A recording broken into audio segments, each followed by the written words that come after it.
قریب کرو.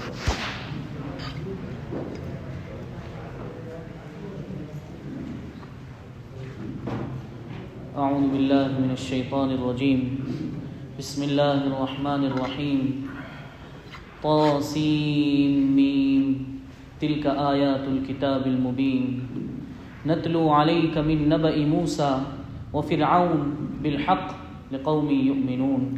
ان فرعون علا فی الارض وجعل اہلها شیعا یستضعف طائفة منهم یذبح ابناءهم ویستحیی نساءهم انه کان من المفسدین. یہ سورہ قصص ہے، 20ویں پارے کی ایک سورت ہے.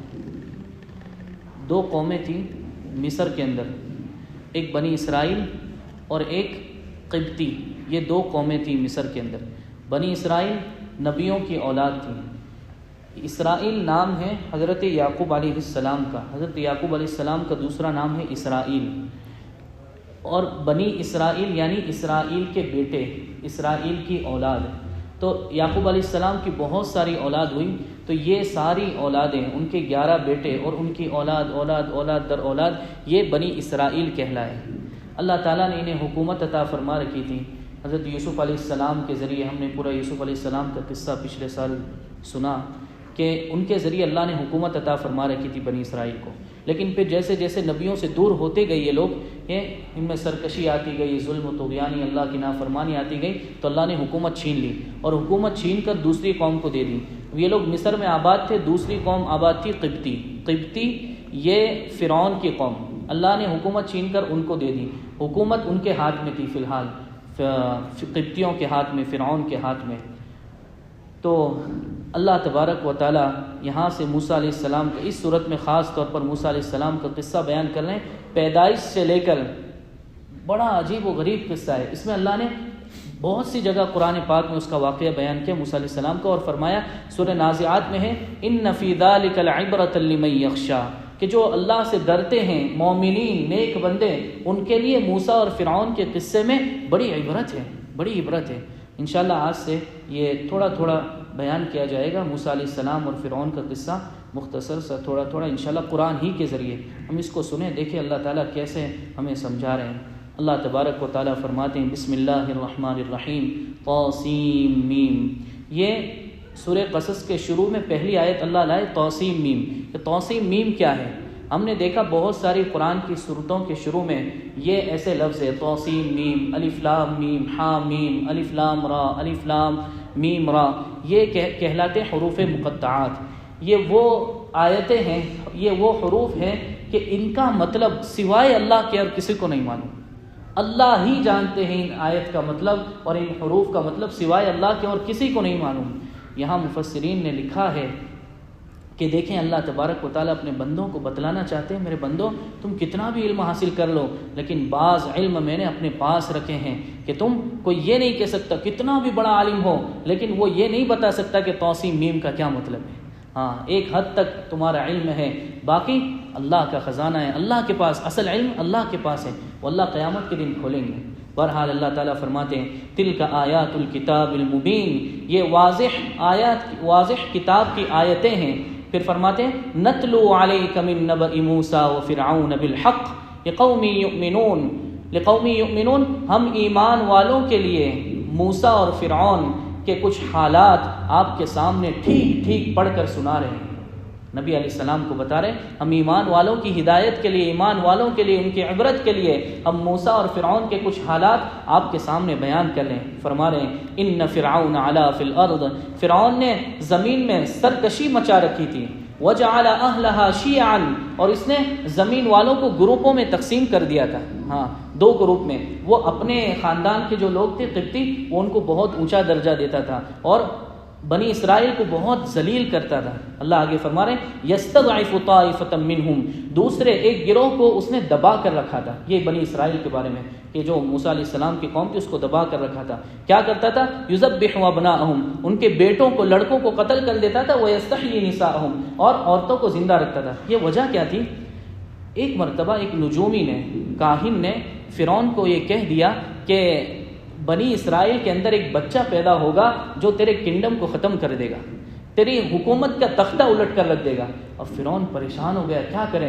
تو اس نے یہ تدبیر نکالی کہ بنی اسرائیل میں جو بھی بچہ پیدا ہوتا، جو بھی لڑکی کے اس لیے کہ کاہن نے لڑکے کے بارے میں کہا تھا، تو جو بھی لڑکا پیدا ہوتا اس کو قتل کر دیتا۔ عجیب بات، انہو کان من المفسدین، اللہ فرماتے ہیں یہ فساد مچانے والوں میں سے تھا۔ ونريد ان نمن، پھر اللہ تبارک و تعالیٰ فرماتے ہیں کہ ہم نے چاہا کہ ہم احسان کریں الذین استضعفوا، ان لوگوں پر جنہیں زمین میں دبایا گیا تھا، فرعون جن پر ظلم کرتا تھا، ہم نے چاہا کہ ہم ان پر احسان کریں۔ ونجعلہم ائمہ، اور ہم نے چاہا کہ ہم انہیں حکومت عطا کریں۔ وَنَجْعَلَهُمُ الْوَارِثِينَ، اور ہم نے چاہا کہ ہم انہیں مال و دولت کا مالک بنائے اور ملک کا مالک بنائے۔ چنانچہ کیا ہوا؟ اور اللہ فرماتے وَنُمَكِّنَ لَهُمْ فِي الْأَرْضِ، اور ہم نے ارادہ کیا کہ ہم انہیں زمین میں اقتدار عطا کریں، حکومت عطا کریں۔ وَنُرِيَ فِرْعَوْنَ وَحَامَانَ، اور فرعون اور حامان یہ فرعون کا وزیر تھا۔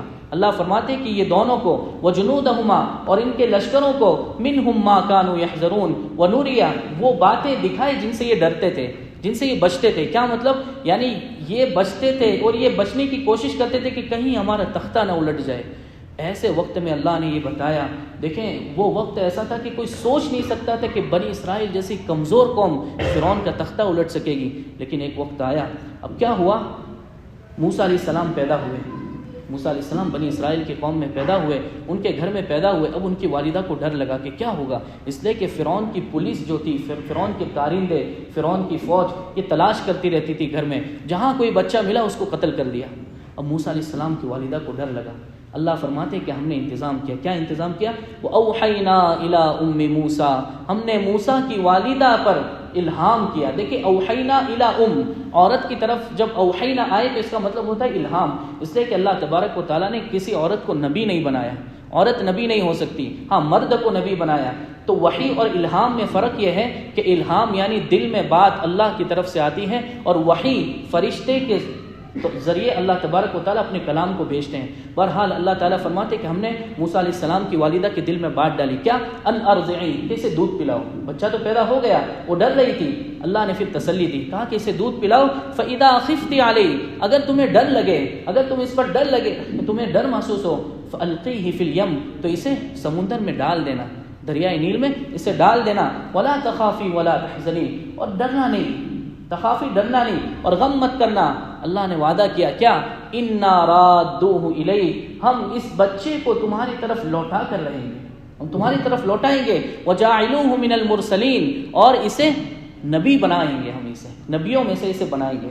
چنانچہ جب موسیٰ علیہ السلام کی والدہ کو ڈر لگا، انہوں نے لگا کہ اب فرعون کی پولیس آ کر اسے پکڑ لے گی، تو انہوں نے کیا کیا؟ ایک صندوق بنایا، پیٹی، لکڑی کی پیٹی بنائی، اور پیٹی بنا کر اس کے اندر موسیٰ علیہ السلام کو رکھا، اور رات کے کسی وقت چپکے سے جا کے دریائے نیل کو چھوڑ کر آ گئے۔ اب اللہ کی شان، اللہ تعالیٰ نے، ہو سکتا ہے اللہ تعالیٰ نے فرشتے کو اس پر مقرر کر دیا ہو، وہ لکڑی کا صندوق بہتے بہتے اس جگہ پر جا کر اس جگہ پر گیا جہاں فرعون کا محل تھا۔ فرعون کا محل، فرعون اور اس کی اہلیہ، اس کی وائف دونوں ٹہل رہے تھے، دریائے نیل کے کنارے ٹہل رہے تھے۔ انہوں نے دیکھا کہ کوئی پیٹی ہے، تو فوراً اپنے کارندوں کو، اپنے فوجیوں کو بھیجا کہ وہ پیٹی اٹھا لاؤ، ہو سکتا ہے اس کے اندر کوئی خزانہ ہو یا کوئی ہتھیار ہو یا کوئی اور چیز ہو۔ چنانچہ وہ گئے اور لے کر آئے۔ اللہ فرماتے فَالْتَقَطَهُ آلُ فِرْعَوْنَ، فرعونیوں نے اس پیٹی کو اٹھایا، لِيَكُونَ لَهُمْ عَدُوًّا وَحَزَنًا، تاکہ انجام کار انہی کے دشمنی ہو اور ان کے لیے یہ غم کا سبب بنے۔ یعنی جب یہ اٹھا رہے تھے تو ان کو یہ نہیں پتا تھا کہ یہی بچہ ہمارے گلے کی ہڈی بنے گا۔ چنانچہ ان فرعون و حامان، اللہ فرماتے ہیں کہ فرعون اور حامان اس کا لشکر یہ غلطی پر تھے، یعنی ان کو پیٹی اٹھانی نہیں چاہیے تھی، لیکن ہمارا نظام ہی کچھ اور ہے، ہم نے چاہا کہ پیٹی اٹھائے، چنانچہ اٹھائی۔ اب جب جیسے پیٹی کھولی، فرعون کے سامنے لا کر رکھی گئی پیٹی کھولی تو دیکھا اندر بچہ۔ اب فرعون کو تو پہلے سے کھٹک تھی، اس نے بولا کہ نہیں یہ اس کو قتل کر دو، اس کو قتل کر دو۔ تو ساتھ میں اس کی اہلیہ تھی، اس کی وائف تھی، اللہ نے اس کے دل کو نرم کر دیا، آسیہ کے دل کو نرم کر دیا۔ اس نے کہا کہ نہیں، اللہ فرماتے وقالت امرأة فرعون قرۃ عین لی ولک لا تقتلوه، آسیہ نے کہا، جو فرعون کی بیوی تھی، اس نے کہا کہ نہیں تم اسے قتل نہیں کرنا، ہم ہو سکتا ہے یہ ہماری آنکھوں کی ٹھنڈک بنے گا، عسیٰ ان ینفعنا، ہو سکتا ہے یہ ہمیں نفع دے، او نتخذہ ولدا، یا ہم اسے بیٹا ہی بنا لیں، ہم اسے بیٹا ہی بنا لیں۔ فرعون کو ڈر لگ رہا تھا، لیکن اس کی بیوی نے کہا، بیوی کی بات تو ظاہر سی بات ہے مانی، پھر فرعون کی بیوی پھر تو اس نے کہا کہ نہیں، ہم اس کو بیٹا بنائیں گے، ہم اس کو رکھیں گے۔ چنانچہ فرعون نہ چاہتے ہوئے بھی اس نے اس کو رکھ لیا۔ اللہ فرماتے ہیں وَهُمْ لَا يَشْعُرُونَ، یہ پاگل یہ سمجھتے نہیں تھے کہ یہی بچہ تیرے کنگڈم کو ختم کرے گا۔ اللہ کا نظام دیکھیں، جس بچے کے لیے انہوں نے ہزاروں بچے قتل کروائے، اللہ تعالیٰ نے اسی بچے کو اسی کے محل کے اندر لا کر کھڑا کر دیا اور اسی کے محل کے اندر اس کی پرورش ہوئی۔ اب اللہ فرماتے وہ اسبا، یہ تو ایک طرف موسیٰ علیہ السلام کی طرف کی بات، فرعون کے محل کی بات تھی۔ اب اللہ موسیٰ علیہ السلام کی والدہ کے حال بیان کر رہے ہیں۔ وَأَصْبَحَ فُؤَادُ أُمِّ مُوسَىٰ فَارِغًا، موسیٰ علیہ السلام کی والدہ کا دل کانپ رہا تھا، گھبرا رہا تھا۔ ظاہر سی بات ہے، ماں اس نے بچے کو چھوڑ دیا تھا، اور آگے والی جو آیت ہے اس سے پتہ چل رہا ہے کہ ان کو پتہ چل گیا کہ وہ بیٹی فرعون کے ہاتھ لگ گئی۔ کیسے؟ آگے آیت کیا بڑھ رہے ہیں؟ اللہ فرما رہے ہیں ان کانت لتبدی به لولا ان ربطنا على قلبها لتكون من المؤمنین۔ اللہ فرماتے ہیں اگر ہم موسیٰ کی والدہ کے دل کو مضبوط، ہم اس کی والدہ کے دل کو ہم مضبوطی نہ دیتے، ہم اس کو تسلی نہ دیتے، تو وہ ان کانت لتبدی به، وہ ظاہر کر دیتی کہ یہ تو میرا بچہ ہے۔ اگر وہ ظاہر کر دیتی حضرت موسیٰ کی والدہ تو پھر تو یقینی تھا کہ یہ بنی اسرائیل سے ہے اور اس کو قتل کرنا ضروری تھا۔ اس لیے اللہ فرماتے کہ ہم نے ان کے دل کو تھامے رکھا۔ ہاں، اب ہوا کیا کہ موسیٰ علیہ السلام کی والدہ کو جب پتہ چلا تو انہوں نے کہا کہ جاؤ یار، وقالت لاختہ قصی، موسیٰ علیہ السلام کی والدہ نے ان کے بہن سے، یعنی موسیٰ کی بہن سے، یعنی اپنی بیٹی سے کہا کہ جاؤ میرے بیٹے کو تلاش کرو، دیکھو اس کے حال چال کیا ہے۔ فبصرت بی عن جنب وهم لا يشعرون، تو وہ گئی اور اس کو پتا تھا کہ فرعون کے اس کے اندر ہے، محل کے اندر، تو اس نے ایسی جگہ سے دیکھا جہاں سے وہ لوگ دیکھ نہیں رہے تھے، اور وہ سارے احوال کو دیکھ رہی تھی کہ کیا چل رہا ہے۔ اب یہاں سے اللہ کا نظام شروع ہوا، چونکہ اللہ نے وعدہ کیا تھا موسیٰ علیہ السلام کی والدہ کو کہ ہم لوٹا کر رہیں گے تیرے پاس بچے کو۔ اللہ نے اپنا نظام شروع کیا، کیا کہ اللہ فرماتے ہیں وَحَرَّمْنَا عَلَيْهِ الْمَرَاضِعَ مِنْ قَبْلِ فَقَالَتْ هَلْ أَدُلُّكُمْ عَلَىٰ أَهْلِ بَيْتٍ يَكْفُلُونَهُ وَهُمْ لَهُ نَاصِحُونَ۔ اللہ فرماتے ہیں کہ ہم نے نظام یہ کیا کہ موسیٰ کے اوپر، موسیٰ علیہ السلام کو بندش لگا دی کہ کسی عورت کا دودھ نہیں پینا ہے۔ ہاں، اب ظاہر سی بات ہے اس فرعون کی عورت نے اور فرعون نے اس کو لے لیا تھا، اب بچہ بغیر دودھ کے تو زندہ نہیں رہ سکتا۔ اب بہت سی عورتوں کا دودھ اس کے سامنے پیش کیا گیا، وہ کسی عورت کو قبول ہی نہیں کر رہا، اس لیے کہ اللہ کی طرف سے منع تھا۔ اب وہ اس کی بہن، موسیٰ علیہ السلام کی بہن دیکھ رہی تھی سب قصہ، تو وہ گئی، ان کے پاس گئی اور اس نے کیا کہا، فقالت هل ادلکم علی اہل بیت، کیا میں ایسا گھرانے کے لوگ بتاؤں، یکفلونہ، جو اس بچے کی کفالت کریں گے، تمہارے لیے اس بچے کی کفالت کریں گے اور وہ اس کے خیر خواہ ہوں گے۔ اب یہ لوگ تو پریشان تھے ہی، انہوں نے کہا ہاں یار ہمیں بتا دو۔ دیکھیں اللہ کا نظام، اللہ فرماتے فرددناہ الی امہ کی تقر عینھا، اللہ نے اس طور پر موسیٰ علیہ السلام کو ان کی والدہ کے پاس لوٹایا۔ شاہی محل سے ان کی تنخواہ طے ہوئی، دودھ پلانے کے لیے ان کو تنخواہ دی گئی شاہی محل سے۔ ظاہر سی بات ہے کہ جتنے سال انہوں نے دودھ پلایا ہوگا اس سال خود کا بچہ ہے، اللہ جب کسی کو رزق دینا چاہتا ہے کہاں سے رزق پہنچاتے ہیں، خود کا بچہ دشمن کے ہاتھ میں، اور دشمن کے ہاتھ سے اللہ تعالیٰ نے ان کو تنخواہ دلوائی ہے۔ شاہی محل کی تنخواہ تو کتنی ہوتی ہوگی۔ بہرحال اللہ فرماتے ہیں ہم نے موسیٰ کی والدہ کے پاس ان کے بچے کو لوٹا دیا، کئی تقر عینھا، تاکہ ان کی آنکھیں ٹھنڈی ہو، ولا تحزن، اور وہ غم نہ کریں، ولتعلم، اور انہیں جان لینا چاہیے تاکہ وہ جان لیں، ان وعد اللہ حق، کہ اللہ کا وعدہ حق تھا۔ اللہ نے جو کہا تھا کہ انا رادوہ الیک، کہ ہم تیرے پاس لوٹا کر رہیں گے اس بچے کو، آج اللہ نے اس بچے کو لوٹایا۔ پھر کیا ہوا، ولیکن، اللہ فرماتے ولکن اکثرهم لا یعلمون، اللہ جتنے وعدے کرتے ہیں، اللہ کے بہت سارے وعدے، دین پر وعدے ہیں، لیکن اللہ فرماتے کہ بہت سے لوگ جانتے نہیں ہیں۔ آگے جو دوسرا رکوع ہے اس میں اللہ تعالیٰ نے موسیٰ علیہ السلام کی جوانی کے واقعات بیان کرے، بڑے عجیب و غریب ہیں، اس میں بہت ہمارے لیے سبق ہے، انشاءاللہ موقع ملا تو انشاءاللہ اس کو کل بیان کریں۔ زکوٰۃ کے مسئلے چل رہے تھے، دیکھیں بعض چیزیں ایسی ہوتی ہیں جن پر زکوٰۃ واجب نہیں، بعض چیزیں ایسی ہیں جن پر زکوٰۃ واجب نہیں، چاہے وہ کتنی ہی قیمتی ہوں۔ نمبر 1، رہنے کا گھر، ہمارا رہنے کا گھر چاہے کتنا ہی قیمتی ہو اس میں زکوٰۃ نہیں آئے گی، یعنی جب ہم زکوٰۃ نکالیں گے تو گھر کی قیمت کو شمار نہیں کرنا، اس لیے کہ وہ ہماری ضرورت ہے، ضرورت کا جو گھر ہے اس کو شمار نہیں کریں گے۔ اسی طرح کرائے پر دیا گیا گھر، بھائی ایک بندہ 2-4 گھر کا مالک ہے لیکن جتنے گھر ہے اس نے سب کرائے پر دے رکھے ہیں، تو ان کرائے کے گھروں کو زکوٰۃ کے اندر شامل نہیں کیا جائے گا، البتہ ان سے جو حاصل ہونے والا کرایہ ہے اس کو، ان سے جو حاصل ہونے والا رینٹ ہے اس کو ہمارے زکوٰۃ کے پیسوں میں ملایا جائے گا۔ اچھا، اسی طرح استعمال کے کپڑے، ہم جو استعمال کے کپڑے پہنتے ہیں وہ چاہے ہمارے پاس 10 جوڑی ہو، 20 جوڑی ہو، کتنے ہی قیمتی ہو، چونکہ یہ ضرورت کے لیے ہے، ہم اس میں ہمارے لیے اس میں زکوٰۃ نہیں ہوگی۔ ہاں، لیکن اگر استعمال کے کپڑے کوئی ایسے ہیں، کسی عورت کے ایسے کپڑے ہیں کہ اس کے اندر سونا چاندی یا اس کے پھول وغیرہ ایسے کچھ لگے ہوئے ہیں، تو پھر ایسی صورت میں وہ زکوٰۃ میں شمار کیے جائیں گے، وہ ان کو زکوٰۃ میں شمار کیا جائے گا، وہ سونے چاندی کو۔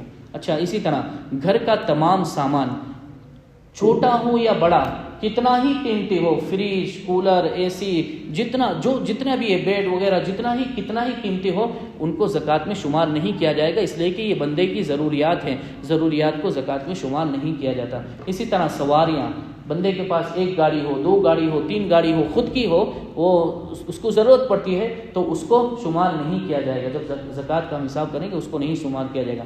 اسی طرح اپنی حفاظت کے لیے رکھے گئے ہتھیار، اپنی حفاظت کے لیے جو ہتھیار رکھے جاتے ہیں چاہے وہ کتنے ہی قیمتی ہو، اس میں زکوٰۃ نہیں ہے، 1 ہو، 2 ہو، جتنے بھی ہو، اگر خود کے لیے ہے، استعمال کے لیے، اپنی حفاظت کے لیے ہے تو اس میں زکوٰۃ نہیں ہے۔ اسی طرح گھر میں رکھا ہوا کھانے پینے کا سامان، جتنا بھی ہم نے گھر میں رکھا ہوا ہے، استعمال کے لیے رکھا ہے، چاہے پورے سال کا ہم نے بھرا کر رکھ دیا تو اس میں زکوٰۃ نہیں ہوگی، اس لیے کہ وہ ہماری ضرورت ہے، ہمارے استعمال کے لیے ہے۔